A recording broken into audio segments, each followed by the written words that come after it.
Hello बच्चों, बाजी कैसे हैं आप सब? आई होप सब अच्छे हैं, मस्त हैं एंड सभी सेफ है गाइस। सो स्टार्ट करते हैं भाई आज की क्लास को। एंड आज की क्लास बहुत इंपॉर्टेंट रहने वाली है क्योंकि मैं आपको करवाने वाली हूँ वन शॉट, वो भी उस चैप्टर का जो बोर्ड एग्जाम के लिए है मोस्ट इंपॉर्टेंट। आपके बायोलॉजी के स्टार्टिंग के 4 चैप्टर ऐसे हैं कि उनमें से एक भी छोड़ के गए तो तुम अपने बोर्ड में नंबर कटवा कर आओगे, है ना। तो आज हम जिस चैप्टर का वन शॉट करने जा रहे हैं गाइस, वो है लाइफ प्रोसेस वाला चैप्टर, यानी कि जैव प्रक्रम। इस चैप्टर का हर एक टॉपिक बहुत ज्यादा इंपॉर्टेंट है। तो आज का जो भाई वन शॉट है, मैं आपको बता देती हूँ उसकी खासियत क्या रहने वाली है कि मैं पढ़ाऊंगी तो डिटेल में, लेकिन साथ ही साथ आपको प्रोवाइड करूंगी फ्लो चार्ट्स एंड नोट्स, यानी कि डेफिनेशन, वो भी स्लाइड्स पर, ठीक है, अलग से नहीं, कहीं यहीं पर स्लाइड पे प्रोवाइड करूंगी। तो सबसे पहले चीज, जो बच्चे अभी तक बिल्कुल सीरियस होकर नहीं बैठे थे, बिल्कुल अपने कॉपी पेन लेके बैठ जाइए, ठीक है। बिल्कुल डिस्टर्ब नहीं करना है, सबको बोल दीजिए कोई आपको डिस्टर्ब ना करे। अब आपको पढ़ाई करनी है सिर्फ, ठीक है। बहुत ही कम समय में इतने बड़े चैप्टर को मैं बहुत ही इजी तरीके से, बहुत ही सिंपल तरीके से आपको बहुत ही प्यार समझा दूंगी। आपको पूरा का पूरा चैप्टर हो जाएगा क्लियर, ठीक है। तो चलिए फिर शुरू कर देते हैं बच्चा पार्टी यहाँ पे। एंड आ जाते हैं हमारे वन शॉट पर। तो चैप्टर है, बता देती हूँ वापस से, जैव प्रक्रम। पूरे चैप्टर को करेंगे कंप्लीट। एंड साथ ही साथ एक चीज और जो बहुत ज्यादा जरूरी है, टॉपर्स बैच, जो बच्चे नहीं जुड़े हैं यार फटाफट से जुड़ जाओ, देर बिल्कुल मत करो क्योंकि लाइव क्लासेस चल रही हैं। और पता है ना, टॉपर्स 2 और 3 बिल्कुल फ्री मिलेगा, कुछ नहीं करना है, बस कॉल करना है इस नंबर पर। एंड प्राइस है 1199, ठीक है। चलिए, सबसे पहली चीज, सबसे पहले हमें यह पता होना चाहिए कि चैप्टर जो है उसमें टॉपिक कौन से होते हैं, ठीक है। तो जब भी आप बेटा चैप्टर का नेम लिखते हैं, उसके टॉपिक को लिखना बहुत ज्यादा जरूरी होता है। जैसे सबसे पहले चीज मैं आपको टॉपिक्स बताऊंगी इस चैप्टर में कौन से, फिर एक एक करके हम लोग पढ़ेंगे, ठीक है। तो आपको जिन बच्चों ने अभी तक नोट्स भी नहीं बनाए थे, वो भी इस क्लास को देख के अपने नोट्स बना सकते हैं। तो सबसे पहली चीज यहाँ पर आता है पोषण तथा बेटा पोषण के प्रकार। देन आ जाता है पौधों में पोषण, हम पढ़ते हैं अमीबा में पोषण, है ना, यानी कि भाई अमीबा में पोषण, या हम कह देते कि भाई आखिर अमीबा में पाचन कैसे हुआ है, ठीक है। फिर आ जाता है मानव पाचन तंत्र, आपके श्वसन तथा सांस लेने में क्या अंतर होता है, पढ़ेंगे मानव श्वसन तंत्र को। फिर पौधों में भी पढ़ेंगे, है ना, मानव परिसंचरण तंत्र और साथ ही साथ पौधों में परिवहन, मानव उत्सर्जन तंत्र एंड पौधों में उत्सर्जन, ठीक है। चलिए शुरू कर देते हैं। फिर सबसे पहला टॉपिक आता है यहाँ पे पोषण। लेकिन उससे पहले ही मैं आपको एक चीज बता देती हूँ। आपने यहाँ पे एक चीज नोटिस करिए बेटा, कि हम जो चीज मानव में पढ़ रहे हैं वही हम पौधों में भी पढ़ रहे हैं। क्योंकि बेटा याद रखना बेटा, जो पादप होते हैं उनको भी सजीव में रखा गया है, ठीक है। तो पादप तथा जंतु दोनों ही किसकी कैटेगरी में आते हैं, सजीव की कैटेगरी में आते हैं। इसीलिए यहाँ पे जो भी हम पढ़ रहे हैं, यानी कि अगर हम मानव पाचन तंत्र या मानव परिसंचरण तंत्र पढ़ेंगे तो हम ये भी देखेंगे पौधों में किस तरीके से ये सब क्रियाएं हो रही हैं। क्लियर है? चलो तो शुरू कर दो, फिर आ जाओ फटाफट से। हाँ जी बेटा, सबसे पहला जो टॉपिक आता है यार इस चैप्टर का, वो कौन सा आता है भाई, वो आता है पोषण। ये होता क्या है भाई पोषण? बहुत ही सिंपल तरीके से डेफिनेशन आप इसी को यूज करेंगे। ये है परिभाषा, मैंने पहले बोला आज की क्लास में आपको कुछ डेफिनेशंस प्लस फ्लो चार्ट्स तो मैं आपको प्रोवाइड करूंगी ही करूंगी, ठीक है। एक बार खुद से डेफिनेशन को देखो एंड देखो कि क्या मैंने आपको यही चीजें नहीं पढ़ा रखी है बेटा, L1 L2 करके सारी चीजें मैंने आपको पढ़ाई हुई है। डेफिनेशन क्या लिखी है भाई यहाँ पे, जल्दी से एक बार खुद से पढ़ेंगे देन मैं आपको बताती हूँ।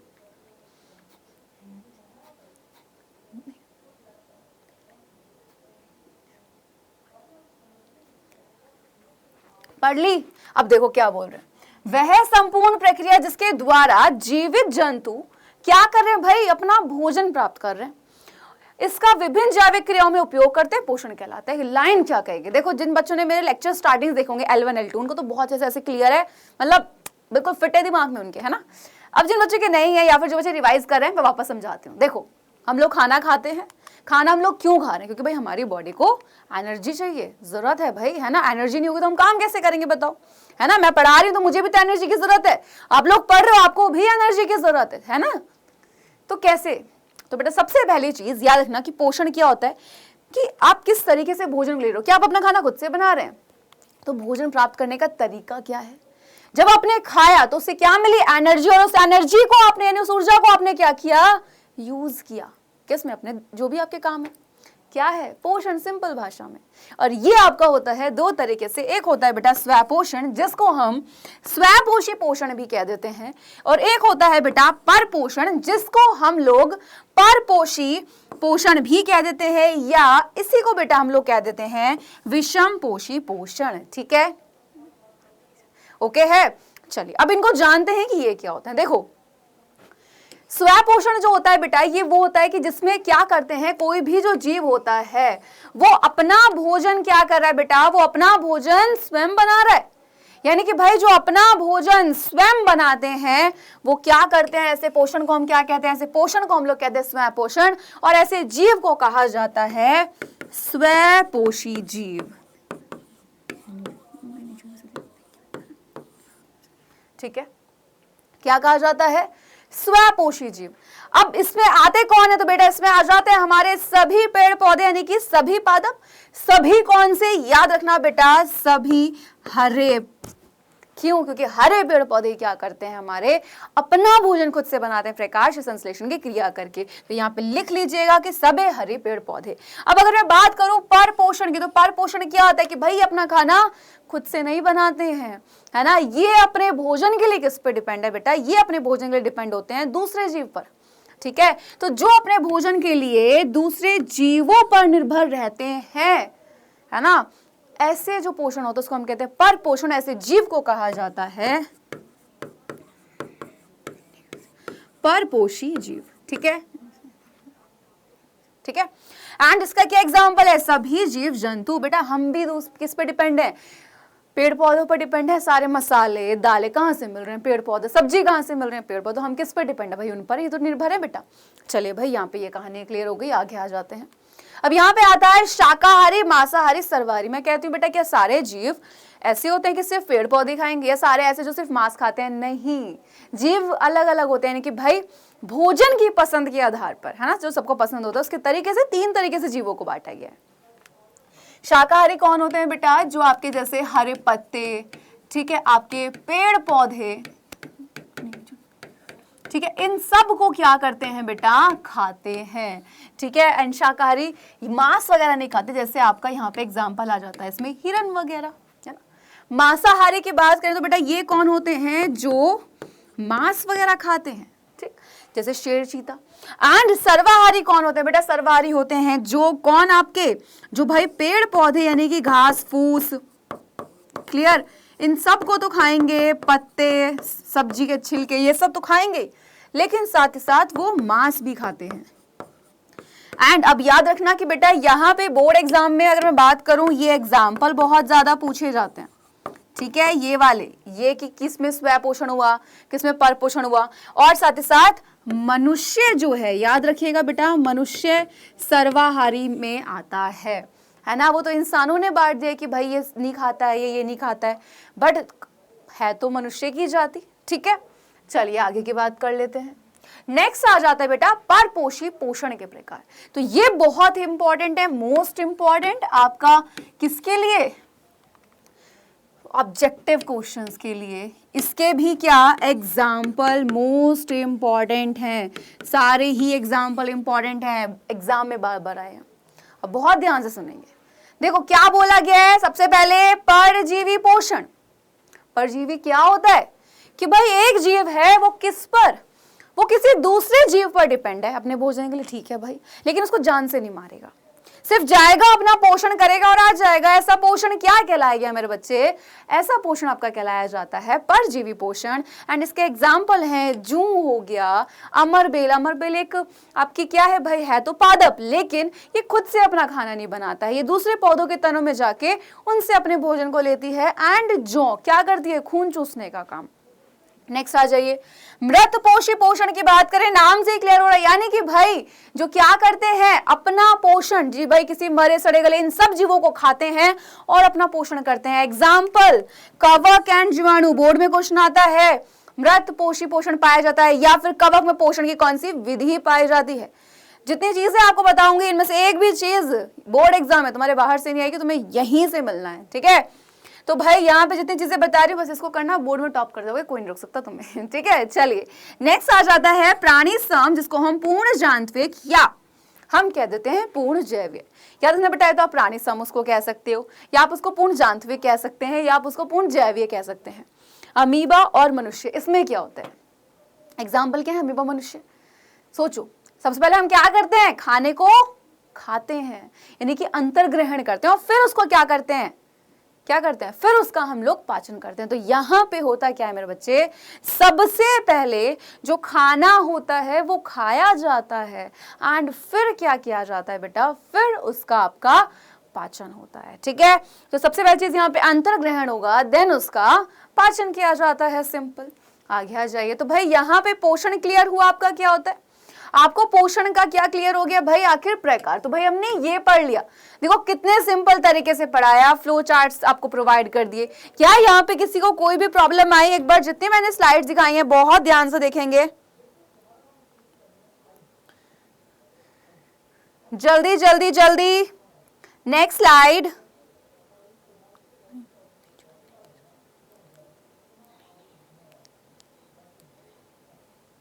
नेक्स्ट। ठीक है, कराओगे एग्जाम में? चलो अब नेक्स्ट पर आ जाओ। नेक्स्ट क्या है? पौधों में पोषण। हम सबको पता है पौधों में पोषण की कौन सी विधि पाई जाती है भैया? यहां पर पाई जाती है बेटा स्व पोषण। क्यों? क्योंकि बेटा हरे पेड़ पौधे यानी कि हरे पादप क्या करते हैं भाई? अपना खाना खुद से बनाते हैं। क्यों बनाते हैं? क्योंकि वो करते हैं कौन सी क्रिया मेरे बच्चे? वो करते हैं प्रकाश संश्लेषण की क्रिया, है ना। और ये वो क्रिया है जिसके द्वारा, ठीक है, जिसके द्वारा पेड़ पौधे अपना भोजन, ठीक है, स्वयं बनाते हैं। क्लियर? यानी कि भाई वो किसी पर डिपेंडेंट नहीं होते मेरे बच्चे।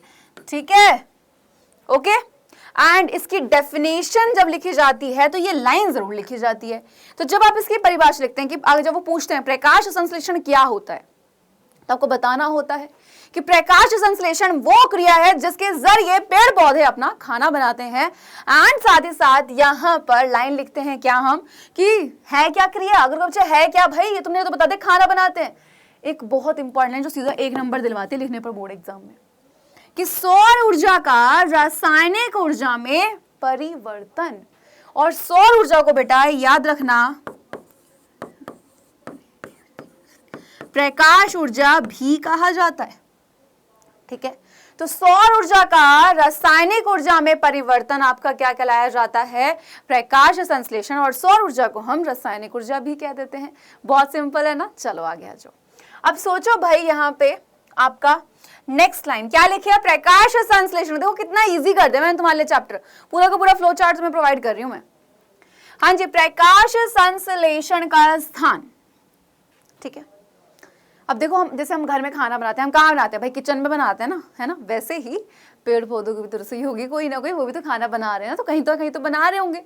तो बेटा कहाँ बनाते हैं? तो जो पौधा होता है, उस पौधे की जो पत्ती होती है, उस पत्ती में क्या पाया जाता है यार? उस पत्ती में पाई जाती है एक संरचना जिसको हम लोग कहते हैं क्लोरोप्लास्ट। हिंदी में इसको कहा जाता है हरित लवक।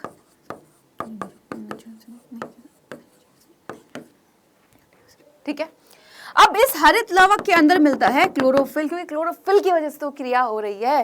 तो प्रकाश संश्लेषण के स्थान की अगर हम बात करते हैं कहां होता है, तो प्रकाश संश्लेषण की क्रिया क्लोरोप्लास्ट में यानी कि हरित लवक में होती है ना। हरित लवक में क्यों? क्योंकि मैंने बताया बेटा इसके अंदर हरे रंग के क्या पाए जाते हैं? कण, जिसको हम क्लोरोफिल कहते हैं, और हिंदी में इसको कहा जाता है पर्णहरित। होते क्या है बेटा? हरे कण होते हैं।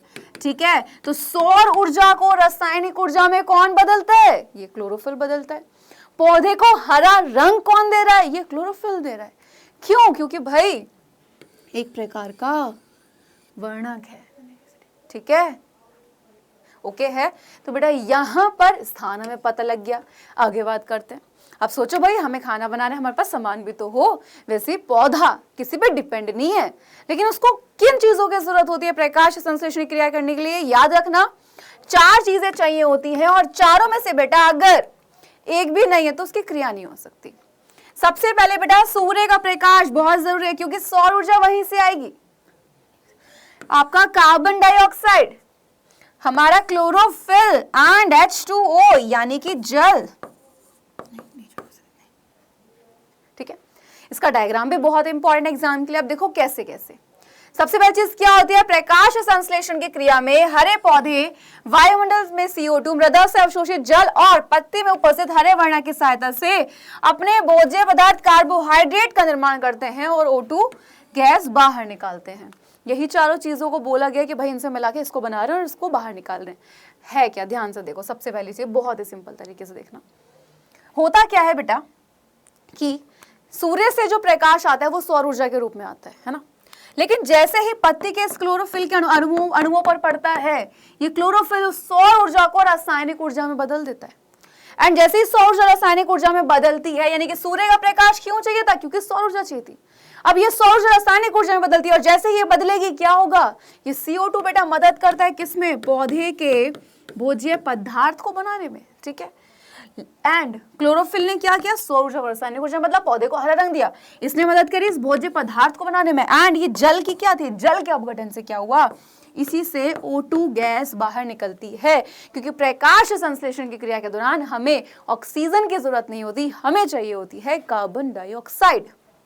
एंड इक्वेशन बहुत ही ज्यादा इंपॉर्टेंट ये जो दी हुई है हर बच्चे को आंसर देखो क्या है आपका यहाँ पे दिया हुआ है बेटा 6 CO2 कार्बन डाइऑक्साइड चाहिए, जल चाहिए, सूर्य का प्रकाश, क्लोरोफिल, यही चार चाहिए और क्या बन रहा है C6 H12O6 और O2 निकल रही है बाहर। यानी कि जो हमने पढ़ा वही समीकरण के रूप में दर्शा देना, खत्म कहानी है ना। नेक्स्ट आ जाता है बेटा अमीबा में पाचन कैसे हो रहा है भैया। चलिए भाई बात कर लेते हैं किसकी, अमीबा में पाचन की। बहुत ही सिंपल है, बहुत बहुत सिंपल। ठीक है, देखो एक ही स्लाइड से तुम पूरा समझ जाओगे। अमीबा में कैसा पोषण होता है, सबसे पहली चीज ये पता होना चाहिए कि अमीबा में प्राणी संपोषण होता है। ठीक है, चलो भाई ठीक है।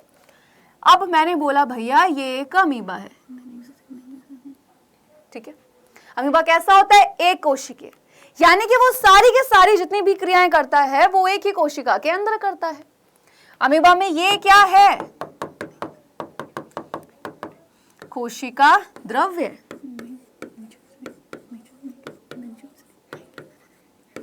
ठीक है, अमीबा में एक संरचना होती है जिसको हम कूटपाद कह देते हैं। बेसिकली इससे वो भोजन को पकड़ता है और इसी के अंदर आपका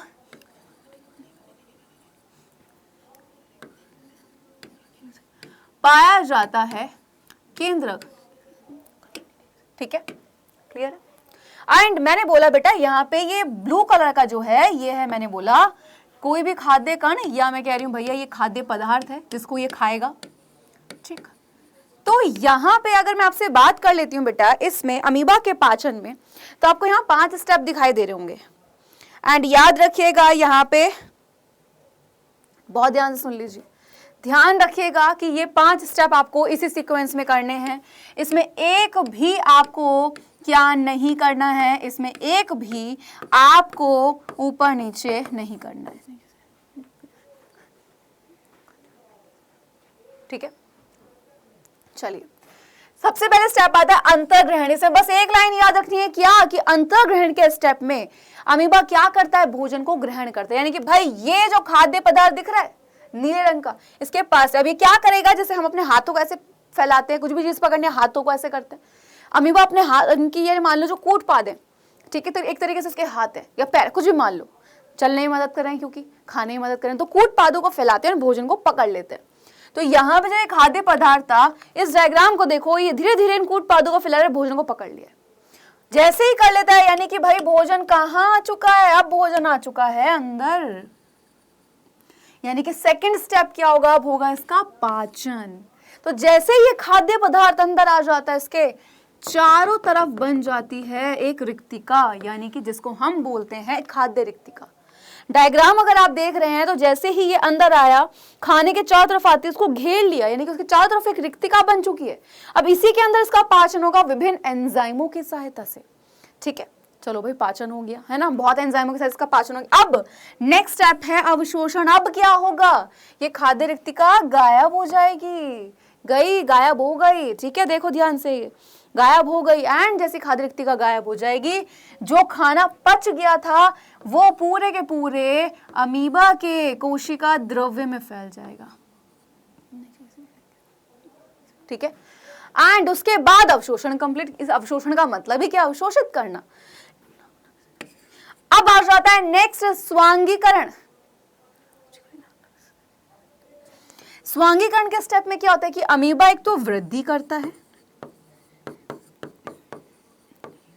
जनन की क्रिया भी इसी दौरान करता है, एंड बहिक्षेपण का मतलब क्या होता है कि जितने भी उसके अपचित बेकार पदार्थ, अमीबा कहीं से ही फट जाएगा, यहाँ कहीं से भी फटेगा और क्या कर देगा, अपने बेकार पदार्थों को बाहर निकाल देगा, खत्म कहानी, ठीक है।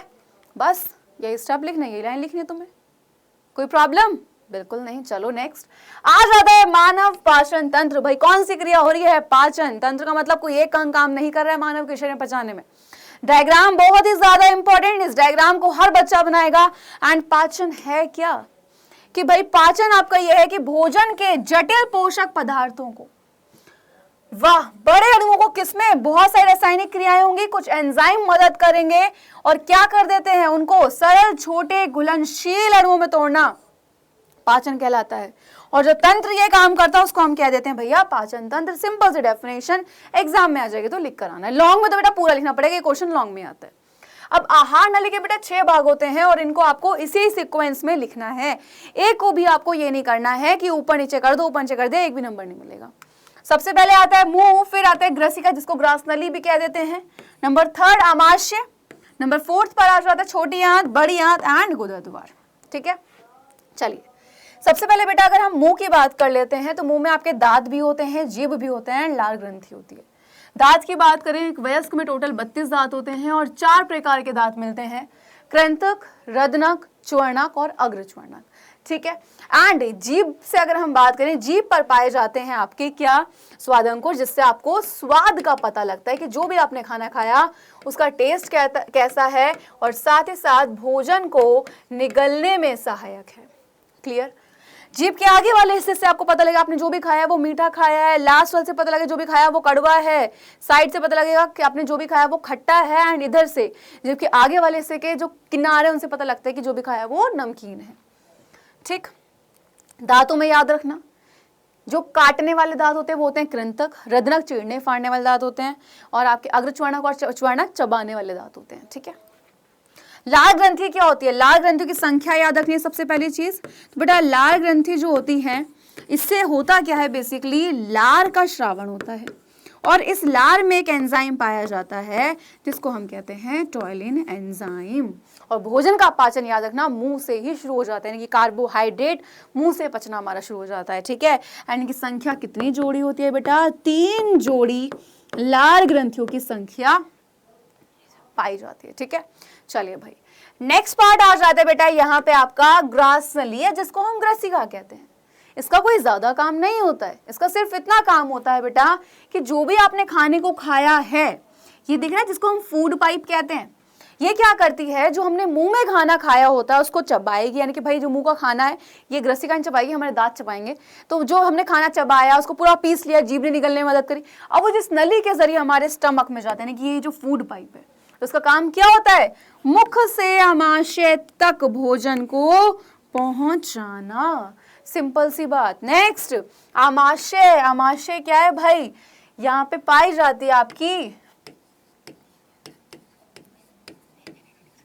जठर ग्रंथि, और इस जठर ग्रंथि से श्रावित होता है जठर रस, ठीक है। तो जठर ग्रंथि पाई जाती है जिससे जठर रस निकलता है और इसमें होती है 3 चीजें। पेप्सिन बेटा एक प्रकार का क्या है, एंजाइम है बेटा, क्लियर, जो किसका पाचन करता है मेरे बच्चे, ये पाचन करता है आपके प्रोटीन का, ठीक है। और याद रखना कि ये एंजाइम तभी काम करेगा जब इसको क्या मिलेगा, अम्लीय वातावरण, ठीक है। सेकंड होता है HCl यानी कि हाइड्रोक्लोरिक अम्ल, ये क्या करता है, भोजन को अम्लीय प्रकृति देता है और जितने भी जो बैक्टीरिया वगैरह होते हैं उनको मारता है, ठीक है, यानी कि जो भोजन के साथ बैक्टीरिया आ जाते हैं। अब इसको अम्लीय प्रकृति कौन दे रही है? हमने क्या देखा, पेप्सिन एंजाइम कब काम करेगा, जब इसको अम्लीय वातावरण मिलेगा। कौन देगा? हाइड्रोक्लोरिक अम्ल। एंड ये श्लेष्मा क्या करती है, हमारे जो आमाशय होते हैं, यानी कि आमाशय जो होता है उसके आंतरिक अस्तर की रक्षा करती है ना। क्योंकि सोचो, एक तेजाब को अगर हाथ लगाओगे तो हाथ जल जाएगा, तो हमारे पेट के अंदर है, तो दीवारों को बचाता है।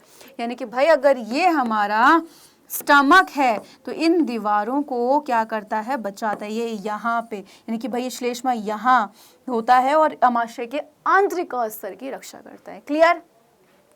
आगे आ जाओ। नेक्स्ट आता है छोटी आंत। नाम की छोटी है लेकिन सबसे ज्यादा पाचन यही होता है, ठीक है, सबसे ज्यादा पाचन कहाँ होता है भाई? यहीं पर होता है। ओके, अब अगर मैं बात करूं, उसके 3 भाग होते हैं, ड्यूडेनम, जिजुनम एंड इलियम। ओके, तो भाई ड्यूडेनम में हम पढ़ते हैं यकृत और आमाशय को। ड्यूडेनम में जो भोजन पचेगा, यानी कि आमाशय से जब भोजन आता है तो वो छोटी आंत के ड्यूडेनम यानी कि ग्रहणी वाले भाग में आता है, यहाँ से जिजुनम में, यहाँ से इलियम में, और फिर यहाँ से जाता है वो बड़ी आंत में।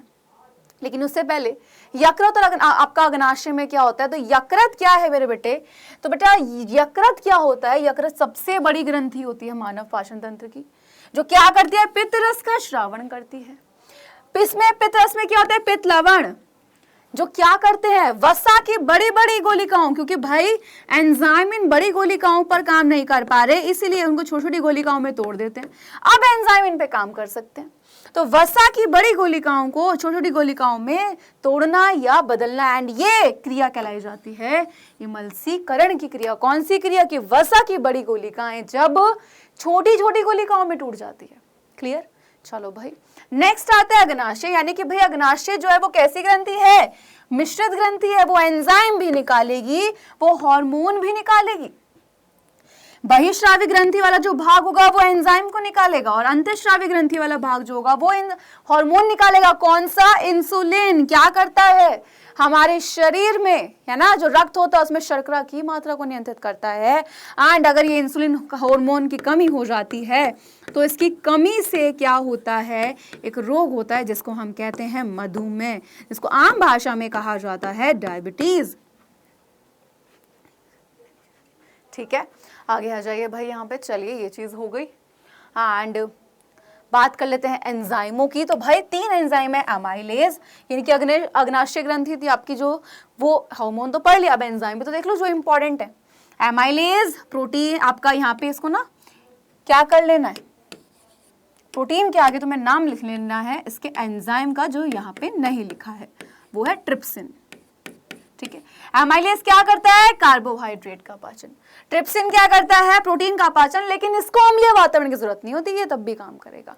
एंड लास्ट आता है लाइपेज, यह करता है वसा का पाचन। लेकिन कौन सी वसा? ये जो यहाँ छोटी छोटी गोलिकाएं टूटी थी, अब इनको ये पाचित करता है। यानी कि हम ये कह सकते हैं कि इमल्सीकृत वसा का पाचन, या तो आप कह दो वसा या कह दो इमल्सीकृत वसा। और याद रखना कि लाइपेज एंजाइम को हम स्ट्रिएप्सिन भी कह देते हैं।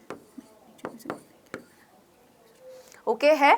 क्लियर है बहुत अच्छे तरीके से? चलिए, फिर आता है बड़ी आंत। यहाँ पे क्या होता है बेटा? जब सारा भोजन पच जाता है, क्योंकि भोजन पूरा आपका छोटी आंत में पच जाता है, यहाँ पे जो जल होता है वो अवशोषित हो जाता है, एंड गुदा द्वार के जरिए जितने भी जो बेकार पदार्थ होते हैं वो शरीर से बाहर निकलते हैं। क्या यहाँ तक आपका पूरा अच्छे से कहानी क्लियर हो जाती है?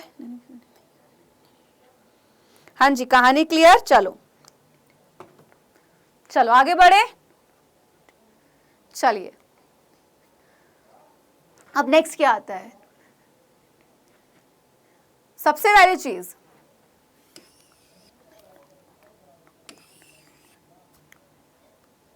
हाँ जी, क्या लिखा है? श्वसन क्या होता है और सांस लेना। 2 पॉइंट आते हैं बेटा। श्वसन होता है कि जो भी हम लोगों ने खाना खाया है, जो खाना खाया है उससे, यानी कि भाई श्वसन का मतलब ये O2 को ग्रहण करना, कार्बन डाइऑक्साइड को निकालना नहीं होता है। हम जो भी खाना खाते हैं, क्या होता है कि भाई जो खाना खाया उससे ऊर्जा को निर्मुक्त कराना, वो हमारा क्या कहलाया जाता है? श्वसन कहलाया जाता है। एंड सांस लेना आपका क्या कहलाया जाता है? जिसको हम श्वास लेना भी कह देते हैं। इसको हम श्वासोच्छ्वास भी कह देते हैं। तो ऑक्सीजन लेना, कार्बन डाइऑक्साइड को बाहर निकालना, आपका सांस लेना, जबकि भोजन से ऊर्जा को निर्मुक्त करना या कराना, यानी कि जो खाना खाया है, खाना खाते एनर्जी थोड़ा मिलती है, उसे निकालना पड़ता है, तो वो जो खाना जो खाया उसे एनर्जी को लेना आपका क्या कहलाया जाता है? श्वसन कहलाया जाता है। अब यहीं पर आता है श्वसन पथ, जो कि आपके एग्जाम के लिए इंपॉर्टेंट है। तो बेसिकली बेटा यहाँ पे क्या होता है, सबसे पहले यहाँ पर होता है ग्लूकोज। ग्लूकोज बेटा बदलता है पायरुवेट में, ठीक है। जब ग्लूकोज पायरुवेट बदलता है तो बेटा ये क्रिया जो होती है वो हमारी कहलाई जाती है ग्लाइकोलाइसिस की क्रिया, ठीक है। एंड ये होती कहां पर है? तो ये होती है आपके कोशिका द्रव्य में।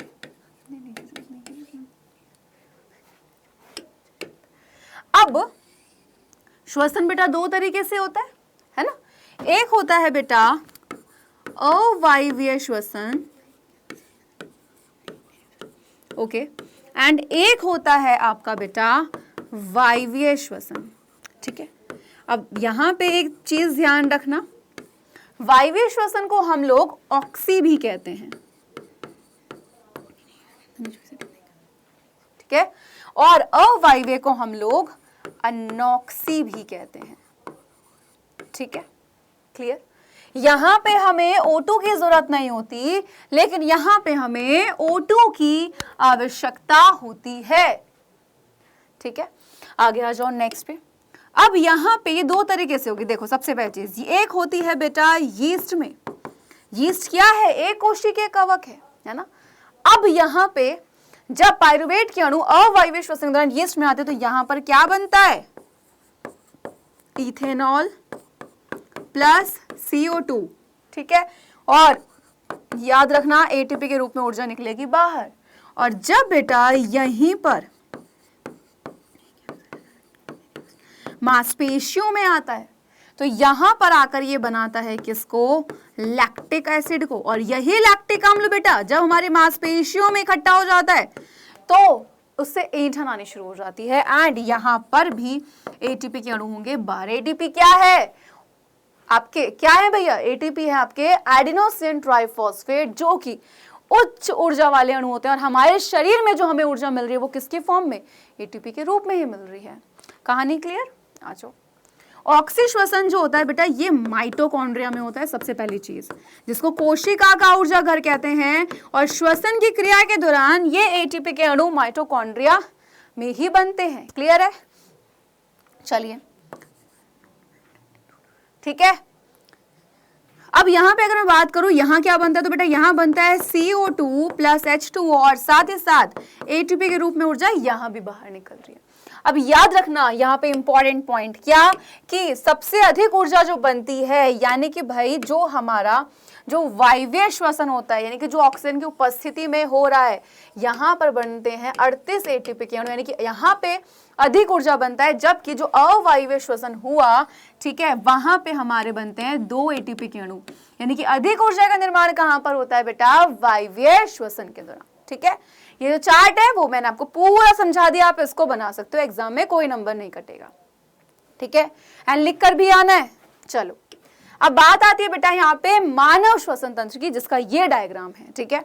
आ जाइए। सबसे पहले बेटा अगर हम बात कर लेते हैं तो श्वसन को बेटा ऐसे बांटा गया, देखो यहाँ पे ऊपरी श्वसन तंत्र, निचला श्वसन तंत्र, श्वसन मांसपेशी, नासिका, ग्रसनी, स्वरयंत्रीय, श्वास नली, श्वसनी। सबसे पहले क्या होता है बहुत सिंपल तरीके से बताती हूँ। देखो सबसे पहले बेटा नाक होती है। नाक क्या है आपका? प्राथमिक अंग है ना। तो नाक जो है बेटा वो प्राथमिक अंग है। और नाक से सांस लेने से क्या होता है कि जो वायु होती है वो शुद्ध होकर हमारे शरीर में जाती है। मुख जो है बेटा वो क्या होता है कि भाई मुख जो है वो द्वितीयक अंग है, कि जब कभी बेटा हमें जुकाम हो जाता है तो हम क्या करते हैं? मुंह का इस्तेमाल करते हैं। लेकिन मुंह से सांस लेने पर एक प्रॉब्लम होती है कि जो बैक्टीरिया होते हैं वो सीधा हमारी बॉडी में चले जाते हैं, जिससे हम बीमार पड़ सकते हैं, ठीक है। चलिए भाई, इसी के बाद बेटा यहाँ पे यानी कि भाई ये क्या होता है? भाई मैंने बोला बेटा ये नाक है आपकी, यहाँ से वायु प्रवेश करती है। यहाँ पे नाक में क्या होता है? छिद्र होते हैं दोनों तरफ, यानी कि एक जोड़ी जो नासा छिद्र यानी कि नासा द्वार से क्या करती है? वायु प्रवेश करती है। नाक से होती है वो कहाँ जाती है? नासाग्रसनी में, ठीक है। नासा से वो कहाँ जाती है, मुख ग्रसनी, फिर आपका कंठ ग्रसनी। तो वहां से क्या होता है बेटा, वहां पर होती है ग्रसनी। ग्रसनी अपनी संरचना से ये सुनिश्चित करती है कि क्या खाना जो है वो खाने वाली नली में जा रहा है, क्या जो वायु है वायु वाली नली में जा रही है। और कंठ में क्या होता है आपका एपिग्लॉटिस, ठीक है। एपिग्लॉटिस जिसको हम हिंदी में बोलते हैं घाटी ढक्कन। बेटा ये घाटी ढक्कन काम करता है एक स्विच की तरह। क्लियर, क्या करेगा, खाने को खाने वाली नली में भेज देगा और वायु को वायु वाली नली में भेज देगा। ओके है, चलिए भाई। इसके बाद आपका आ जाता है बेटा श्वास नली। अब होता क्या है कि श्वास नली जो होती है, यहां से वायु गई तो एक नली के जरिए, यानी कि बेटा यहां से जिस नली के जरिए, ये लिखा यहाँ पे श्वास नली, ये श्वास नली का काम क्या होता है, ये क्या करती है, वायु जो होती है उसको फेफड़ों तक पहुंचाती है।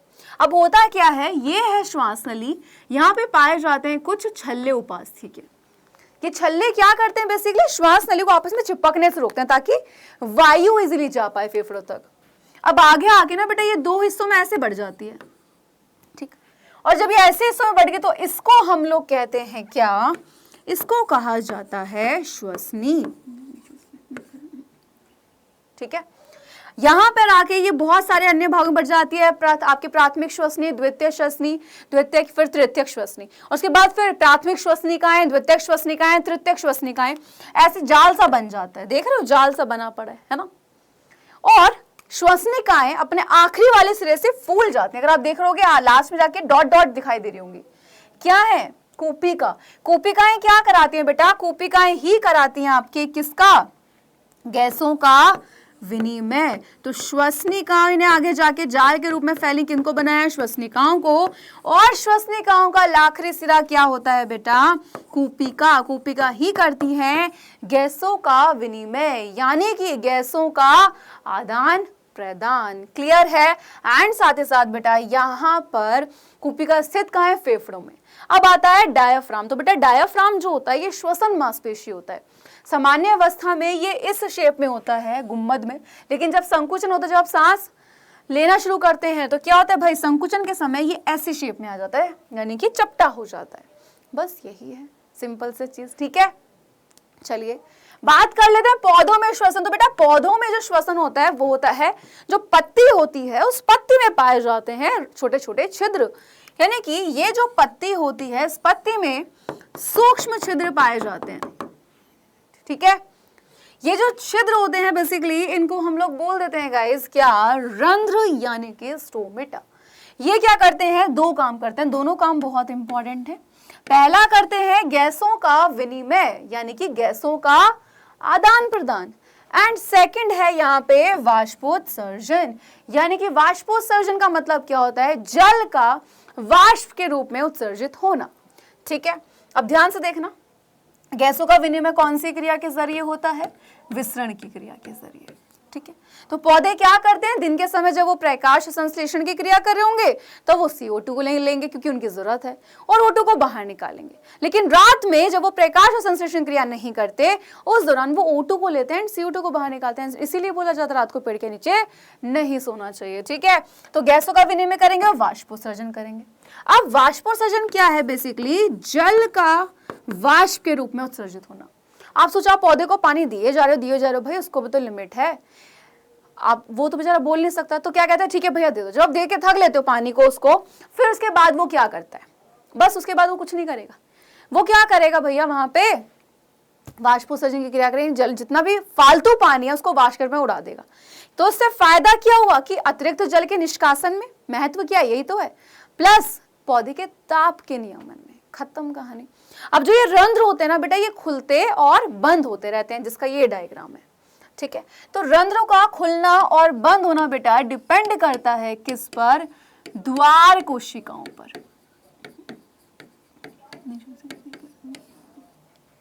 ठीक है। द्वार कोशिकाओं पर डिपेंड करता है ना, और द्वार कोशिकाओं की भी स्थिति और शलद दशा पर, और इनकी संख्या होती है 2। तो जब आपके जो रंध्र यानी कि भाई जो द्वार कोशिका होते हैं, जब वो आपके यानी कि भाई स्फीति दशा होती है तब रंध्र खुल जाते हैं, शिला दशा में रंध्र बंद होते हैं। ये क्या होता है कि जो रंध्र होते हैं यहाँ पे दो भित्तियां मिलती हैं। अंदर वाली भित्ति जो होती है वो मोटी होती है, बाहर वाली जो होती है वो पतली होती है। अब ये अंदर वाली भित्ति बाहर के पतली भित्ति पर दबाव बनाती है, यानी कि भाई रंध्र खोलने हैं, तो जब दबाव डालेगी तो भाई पतली भित्ति क्या हो जाएगी, जब दबाव डालेगी तो रंध्र खुल जाएंगे, जिससे गैसों का विनिमय, वाष्पोत्सर्जन हो जाएगा। ठीक है, ये डायग्राम बनाना है। एंड अब नेक्स्ट आ जाता है हमारा कौन सा बेटा, नेक्स्ट आता है हमारा मानव परिसंचरण, यानी कि भाई मानव परिवहन तंत्र। ठीक है, क्या आता है बेटा, मानव परिवहन तंत्र। तो भाई यहाँ पे अगर हम बात कर लेते हैं मानव परिसंचरण तंत्र क्या है। भाई सबसे पहली चीज, हमारी बॉडी में रक्त है, बिल्कुल है। हमारी पूरी बॉडी में कौन सर्कुलेट हो रहा है, ब्लड ही तो सर्कुलेट हो रहा है ना। चलिए भाई, अब ब्लड किससे मिलकर बना है, तो भाई ब्लड 4 चीजों से मिलकर बना है, प्लाज्मा, आरबीसी, डब्ल्यूबीसी एंड रक्त प्लेटलेट्स। प्लाज्मा क्या होता है भाई, ब्लड का तरल वाला भाग होता है। आरबीसी, डब्ल्यूबीसी और प्लेटलेट्स जो होते हैं वो क्या है भाई, कोशिकाएं हैं। प्लाज्मा जो होता है ये पूरे ब्लड का 55% भाग बनाता है, जिसमें 90% जल होता है, एंड बाकी का जो 45% होता है उसमें आरबीसी, डब्ल्यूबीसी, प्लेटलेट्स होता है। आरबीसी में क्या है भैया बेटा, यहाँ पे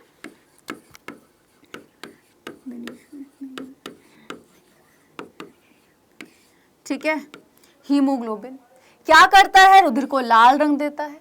डब्ल्यूबीसी क्या है भाई, हमारे शरीर की सैनिक कोशिकाएं, ठीक, जो क्या करते हैं, जितने बैक्टीरिया वगैरह होते हैं उनको मारने की कोशिश करता है। क्लियर है, ओके, क्लियर। रक्त प्लेटलेट्स क्या करते हैं बेटा, रक्त का थक्का बनाने का कार्य।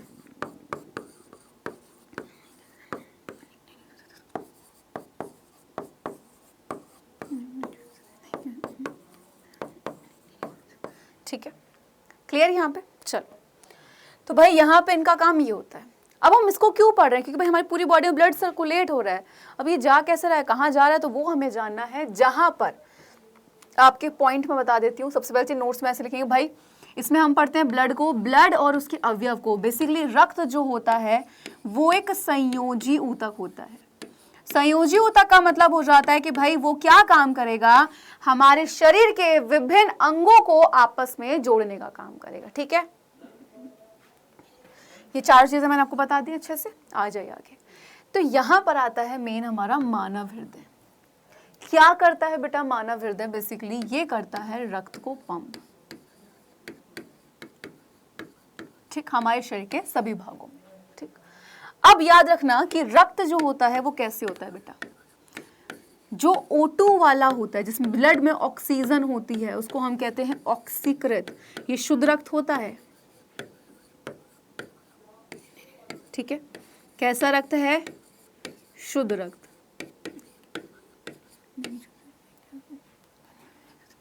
एंड जिस ब्लड में क्या है बेटा, CO2 यानी कि कार्बन डाइऑक्साइड, वो क्या है आपका अनॉक्सीकृत रक्त। ठीक, एंड ये कैसा होता है, अशुद्ध रक्त। ठीक है, कैसा ब्लड होता है, अशुद्ध रक्त होता है। तो भाई हमारा जो हृदय होता है, देखो ये फ्लो चार्ट है आपको बहुत सिंपल तरीके से समझने के लिए। बेटा फ्लो चार्ट्स आपको प्रोवाइड कर रही हूँ, लेकिन याद रखिएगा कि एग्जाम में आपको डिटेल में लिखकर आना ही पड़ेगा। डिटेल में लिखकर आना है, डायग्राम बनाकर आना है। फ्लो चार्ट बना दोगे तो एक्स्ट्रा नंबर मिल जाते हैं, लेकिन डिटेल में लिखना बहुत ज्यादा जरूरी है, उसके बिना नंबर नहीं मिलेंगे। सबसे पहले अब याद रखना एक और पॉइंट यहाँ पर, ठीक है, आपके सामने पॉइंट आएंगे शिरा और धमनी। याद रखना शिरा में बेटा आपका अशुद्ध रक्त होता है,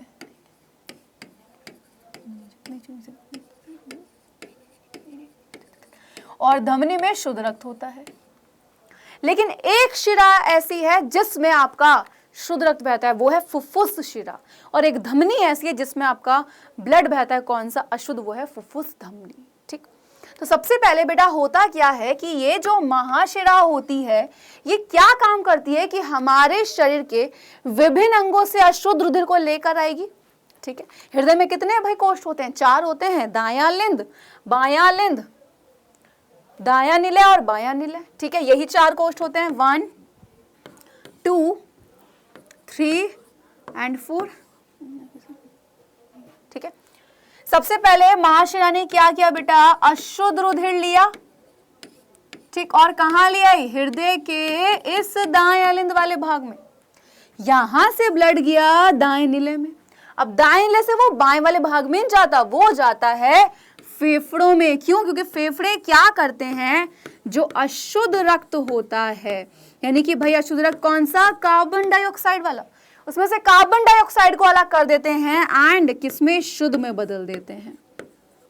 ठीक, तो फेफड़ों ने क्या किया? फेफड़ों ने अशुद्ध रक्त को शुद्ध किया। ठीक है, यानी कि भाई याद रखना अब यहाँ पे पॉइंट कि दाएं निलय में, यानी कि भाई महाशिरा ने क्या किया? अशुद्ध रुधिर को लाई शरीर के विभिन्न अंगों से हृदय के दाएं आलिंद वाले भाग में। कहीं कहीं पर आलिंद लिखा होता है, कहीं आलिंद, दोनों सही है। दाएं आलिंद से वो दाएं निलय में गई, यहां से फुफ्फुस धमनी अकेली ऐसी धमनी जिसमें अशुद्ध रक्त बहता है, बाकी सभी धमनियों में शुद्ध बहेगा, और इसको हम पल्मोनरी धमनी भी कहते हैं। इसने दाएं निलय से रक्त को लिया और कहां से ले गई? यहां से फेफड़ों में ले गई। फेफड़ों ने क्या किया? शुद्ध रक्त को शुद्ध में बदला, यानी कि भाई कार्बन डाइऑक्साइड हटा दी एंड रक्त को शुद्ध कर दिया। अब यहां से इस शुद्ध रक्त को कौन ले रही है? फुफ्फुस शिरा लेकर जा रही है फेफड़ों से, और फुफ्फुस शिरा जिसको पल्मोनरी शिरा भी कहते हैं, और अकेली ऐसी शिरा जिसपे शुद्ध रक्त बहता है। ठीक है, यहां से शुद्ध रक्त लेगी और हृदय के अब वापस, यानी कि हृदय वापस आ, यानी कि जो रक्त है वो वापस आ चुका है हृदय में, और हृदय के किस भाग में? बाएं आलिंद वाले भाग में। यहां से ब्लड जाएगा बाएं निलय, और फिर यहां से कौन? जो महाधमनी होती है वो शरीर के विभिन्न अंगों में उस शुद्ध रक्त को पहुंचा देती है। सिंपल सी कहानी। ठीक है, आपके सामने डायग्राम है, ये डायग्राम की प्रैक्टिस हर बच्चे करेंगे। ये रहा दायां लिंद, दायां निलय, बायां लिंद, बायां निलय। ठीक है, तो पूरा बता दिए। जहां पे आप ब्लू पार्ट देख रहे हो वो है अशुद्ध रक्त, जहां पर उधर आप देख रहे हो थोड़ा सा पिंकिश सा जो है वो है आपका शुद्ध रक्त। चलिए, अब आता है हृदय स्पंदन। हृदय स्पंदन क्या है बेटा? दिल का धड़कना। हमारा दिल धक धक करता है, धक धक नहीं करता, एक्चुअली वो लपडप की आवाज होती है। ठीक है, तो हृदय पर्याय 1 मिनट में, बहुत इंपॉर्टेंट है, कितनी बार? 70 से 72 बार स्पंदन करता है। और हृदय की धड़कन को बेटा किससे चेक किया जाता है? स्टेथोस्कोप से। सबने देखा होगा जब कभी कभी आप डॉक्टर के पास गए होंगे, डॉक्टर अपने गले में इस तरीके से स्टेथोस्कोप को डालकर रखते हैं। तो स्टेथोस्कोप क्या है? जिसके जरिए हृदय की धड़कन का पता लगता है। और कितना बेटा? 1 मिनट में 70 से 72 बार क्या होता है? हृदय धड़कता है। चलिए, फिर आता है रक्तदाब, यानी कि ब्लड प्रेशर। तो ब्लड जिस दबाव के साथ हमारी रक्त वाहिनियों में बह रहा होता है वो उसका ब्लड प्रेशर होता है। सिस्टोलिक प्रेशर कितना होता है? 120 mmHg, एंड डायस्टोलिक होता है बेटा 80 mmHg। और इसको हम चेक करते हैं किसके जरिए बेटा? स्फिग्मोमैनोमीटर के जरिए।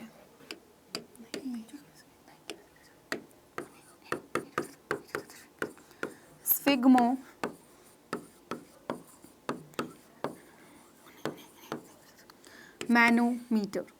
स्फिग्मोमैनोमीटर के जरिए क्या करते हैं बेटा? जो ब्लड होता है, यानी कि भाई ब्लड प्रेशर, यानी कि बीपी को चेक किया जाता है। चलिए, अब नेक्स्ट आता है दोहरा परिसंचरण क्या होता है। तो बेटा दोहरा परिसंचरण क्या होता है? हृदय से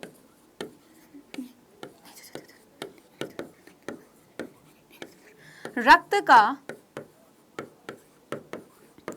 2 बार होकर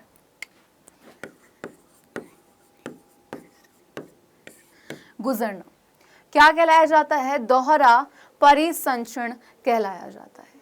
ठीक है, होता क्या है? एक बार अशुद्ध रक्त आता है बेटा, है ना, फिर फेफड़ों में शुद्ध होने गया, फिर जब शुद्ध हो गया वापस आ गया। तो इस तरीके से क्या हुआ भाई? 2 बार आया। ठीक है, अब बात कर लेते हैं बेटा यहाँ पे फ्लोएम की। लेकिन याद रखना कि यहाँ पे धमनी और शिरा में अंतर आता है। धमनी और शिरा में जो मैंने आपको पॉइंट बताया, आप उन पॉइंट्स को लिख सकते हो। रुधिर और लसिका में अंतर आ जाता है। ठीक है, कि ब्लड जो होता है वो रंगीन होता है, लसिका रंगीन होता है। ठीक, आगे आ जाइए। पौधों में परिवहन की बात करते हैं तो बेटा 2 ही संवहन ऊतक मिलते हैं। ठीक है, पौधों में क्या मिलते हैं?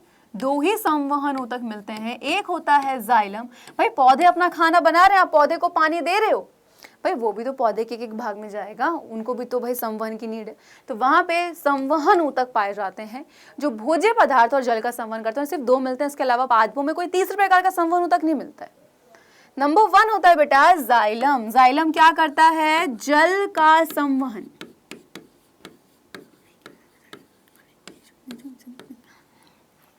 ठीक है, जबकि फ्लोएम क्या करता है बेटा? फ्लोएम करता है आपका भोज्य पदार्थों का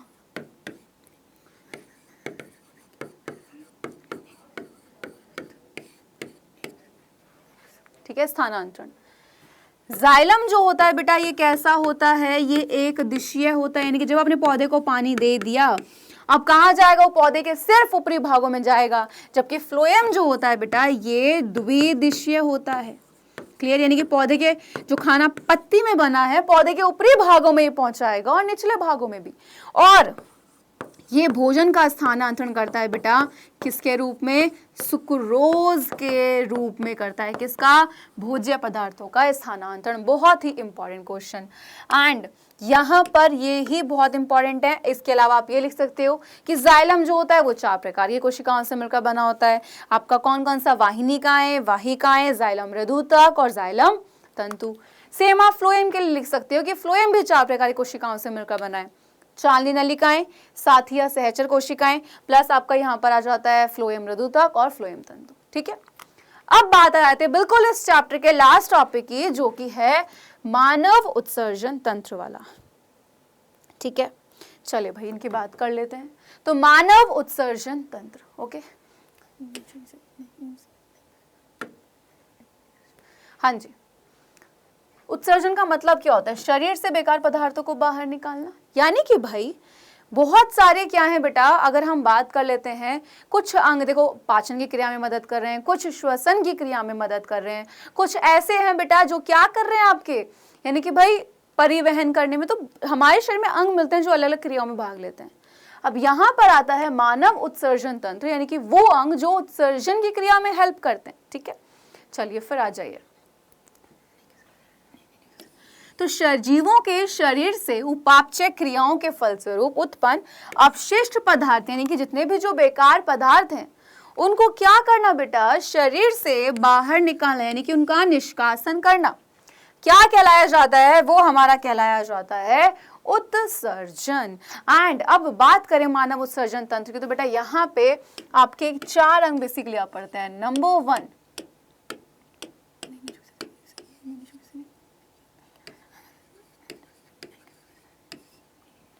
वृक्क, सेकंड आ जाता है बेटा यहाँ पे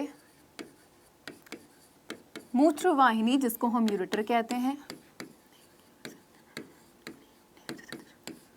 ठीक, उसी के साथ यहाँ पर आ जाता है मूत्राशय, यानी कि यूरिनरी ब्लैडर।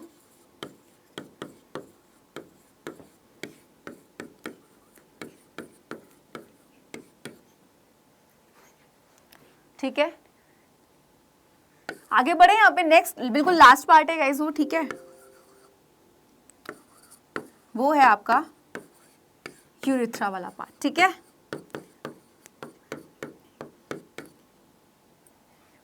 फटाफट से इसको नोट डाउन कर लेना। ठीक है, चलिए अब समझो। वृक्क जो होते हैं बेटा ये मान लो कि ये जिस संरचना से बने हैं वो है नेफ्रॉन, और नेफ्रॉन को इसीलिए कहा जाता है वृक्क की संरचनात्मक व क्रियात्मक इकाई। सारा काम जो कर रहे हैं भाई, आप सोचो कि हमारी बॉडी में कार्बन डाइऑक्साइड क्या था? एक अपशिष्ट पदार्थ था, वो तो शरीर से बाहर निकल गया। लेकिन उसके अलावा जो नाइट्रोजनी जो वेस्ट है और भी तो बेकार पदार्थ है जिनको ब्लड से अलग करना जरूरी है, वो कहाँ अलग होंगे? वो होंगे यहाँ पर अलग। और यहाँ पर भी कौन करेगा? ये करेंगी। क्या है? ये नलिकाएं हैं। जब यहाँ देखो सारा काम जो होता है बेटा वो इसका होता है।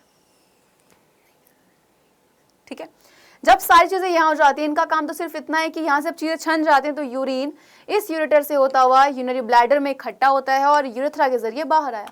सारा काम किसका है? इनका।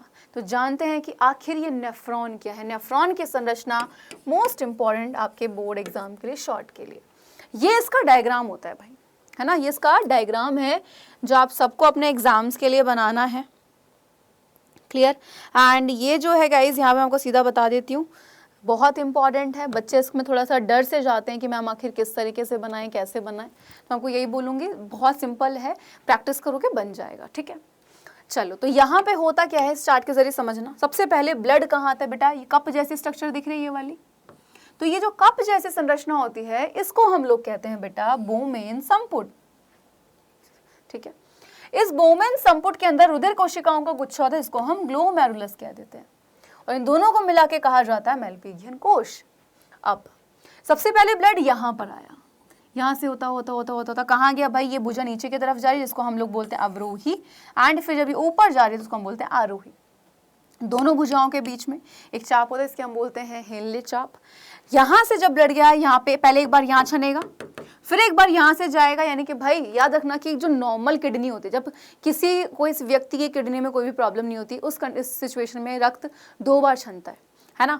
तो सामान्य यानी कि जो स्वस्थ मनुष्य होता है, अब यहाँ से जो भाई यहाँ पे छना एंड कहाँ जाके मिला, इस संग्राहक वाहिनी में, और इस संग्राहक वाहिनी में कोई एक नली नहीं जुड़ रही, यहाँ पे और भी अन्य नलियां आकर जुड़ रही हैं। तो यहाँ पे क्या, सबसे पहले यहाँ पे छना, कहाँ पे बेटा आपका इधर, यानी कि भाई इधर से छना, यानी यहाँ से जो छना फिर आगे गया, फिर दोबारा यहाँ छना, तो इस तरीके से 2 बार छन गया, एंड जितनी भी अशुद्धियां थी वो क्या होगी, ब्लड से अलग कर दी गई, ठीक है। तब वो उनको ब्लड से अलग करना क्यों जरूरत है, क्योंकि अगर वो ब्लड में रहेंगी तो कहीं ना कहीं क्या करेंगी, शरीर में नुकसान पहुंचा देंगे, ठीक है।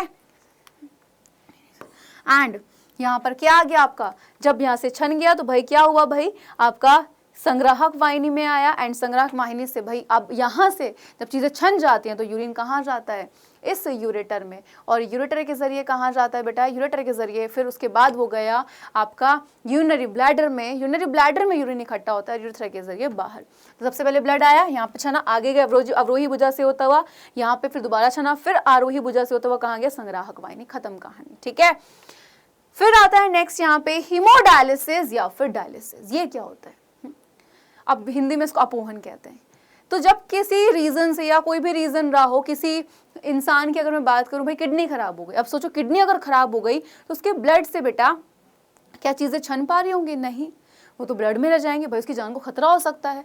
तो उस कंडीशन में अपनाते हैं हीमोडायलिसिस का प्रोसेस, जिसमें क्या किया जाता है, उस रोगी के बॉडी से ब्लड को क्या किया जाता है बेटा, यहाँ पे लिया जाता है, ठीक है, एंड इस डायलाइजर से गुजारते हैं, वो अशुद्धियां अलग हो जाती हैं, और फिर जब रक्त शुद्ध हो जाता है वापस से बॉडी में भेज दिया जाता है।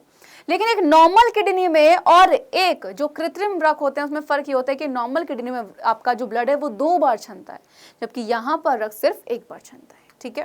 एंड बिल्कुल लास्ट आ जाता है पौधों में उत्सर्जन।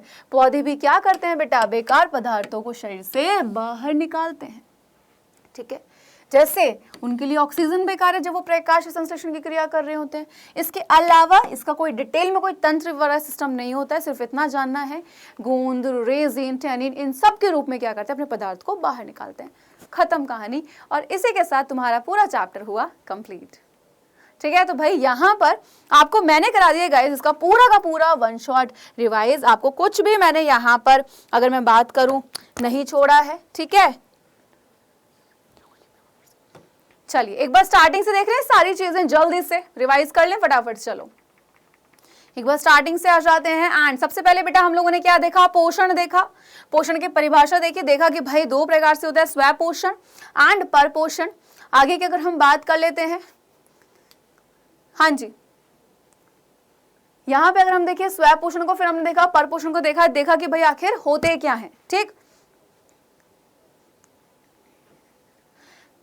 अब यहाँ पे अगर मैं आपसे बात कर लेती हूँ तो स्व पोषण क्या होता है कि भाई जो अपना खाना खुद से बना रहे हैं, पर पोषण होता है जो अपना खाना खुद से नहीं बनाते। फिर हमने देखा भोजन की पसंद के आधार पर बांटा गया है, शाकाहारी, मांसाहारी और सर्वाहारी। परपोषी पोषण के प्रकार हमने देखे कि भाई यहाँ पर है परजीवी पोषण, मृतपोषी पोषण और प्राणी सम, इनके एग्जाम्पल देखे। फिर देखा पौधों में आपका पोषण, जहाँ पे हमने प्रकाश संश्लेषण क्रिया को देखा, जाना कि क्या होती है। यहाँ पे क्या देखा फिर हमने भाई कि भाई आखिर सौर ऊर्जा का रासायनिक ऊर्जा में परिवर्तन होता है और किस तरीके से होता है ये भी देख लिया, क्लियर। नेक्स्ट आ जाए भाई पूरा स्थान वगैरह, पूरी प्रॉपर क्रिया को हम लोगों ने यहाँ पे जाना, डायग्राम बनाना है बेटा ये एग्जाम में, क्लियर है। चलो नेक्स्ट, फिर हमने देखा बेटा मानव पाचन तंत्र, और याद रखना बेटा ये जो आपके भाग हैं आप इनको प्लीज इसी सीक्वेंस में लिखेंगे, सारे पार्ट्स को जितना भी चीजें लिखी हैं हर एक चीज बेटा डिटेल में पढ़कर आनी है। फिर हमने जब सारी चीजों को पढ़ लिया, एक एक भाग को डिटेल में पढ़ा, उसके बाद हम लोग कहाँ पर आए, उसके बाद हम आए श्वसन पे, जाना श्वसन क्या होता है, सांस लेना क्या होता है। फिर हमने श्वसन पथ को देखा एंड आए किसमें, मानव श्वसन तंत्र पर, जहां पर हमने इन सभी को देख लिया, मानव श्वसन तंत्र पूरा पढ़ लिया। पौधों में श्वसन देखा किसके जरिए होता है, कैसे होता है, लॉन्ग शॉर्ट सब ऑब्जेक्टिव सब यहीं से बनेंगे बेटा, इसी चैप्टर से बहुत सारे बनते हैं। मानव परिवहन तंत्र यानी कि मानव परिसंचरण पर, जिसमें सबसे पहले ब्लड को देखा। फिर हमने देखा कि भाई आखिर हमारा हृदय किस तरीके से काम करता है, क्लियर, डायग्राम बनाना है, हृदय स्पंदन, रक्तदाब, ठीक है। एंड फिर हमने दोहरे परिसंचरण तंत्र को देखा, पौधों में परिवहन देखा जहां पे हमने जाइलम और फ्लोएम को देखा, मानव उत्सर्जन तंत्र देखा, इसके भाग देखे एंड देखी किसकी, नेफ्रॉन की संरचना, जो कि बहुत ही ज्यादा इंपॉर्टेंट है, ठीक है। देखा हीमोडायलिसिस एंड डायलिसिस, और इसी के साथ पौधों में उत्सर्जन, और चैप्टर हुआ कंप्लीट, ठीक है। तो बेटा बहुत ही आसान तरीके से मैंने आपका पूरा चैप्टर आपको पढ़ा दिया है, ठीक है। एक एक लेक्चर को देखना चाहते हो तो भी यूट्यूब पे देख सकते हो, पूरा एक बार में पढ़ना चाहते हो तो पढ़ सकते हो। तो भाई यहाँ पे आपका चैप्टर हुआ गाइस कंप्लीट, एंड मैं मिलती हूँ आपसे अब एक ऐसे ही नेक्स्ट वन शॉट के साथ। लेकिन उससे पहले याद रखिएगा, भूलना मत टॉपर्स बैच में जुड़ना। तो जो बच्चे अभी तक नहीं जुड़े हैं गाइस, प्लीज फटाफट से यहाँ पे जुड़ जाइए, बिकॉज जितना देर करोगे आप ही का नुकसान होगा। लाइव क्लासेस मिल रही हैं, साथ साथ टॉपर्स 2 एंड टॉपर्स 3 भी फ्री मिलेगा। ज्वाइन करने के लिए आप मुझे कॉल कर सकते हैं यहाँ पे 0124715850 पर, प्राइस है 1199। तो बिना देर करे गाइस फटाफट से बैच में जुड़ जाइए। एंड टेंशन लेना यार, बोर्ड एग्जाम बहुत ही अच्छे से जाएंगे, जितना टेंशन लोगे उतना कहीं ना कहीं दिमाग घूम जाता है, टेंशन नहीं लेनी है, ठीक है। तो अच्छे से पढ़ना है, एंड मैं मिलती हूँ आपसे नेक्स्ट वन शॉट के साथ। अब तक के लिए बाय बाय, ठीक है बच्चों पार्टी, लव यू ऑल, मैं बच्चों पार्टी।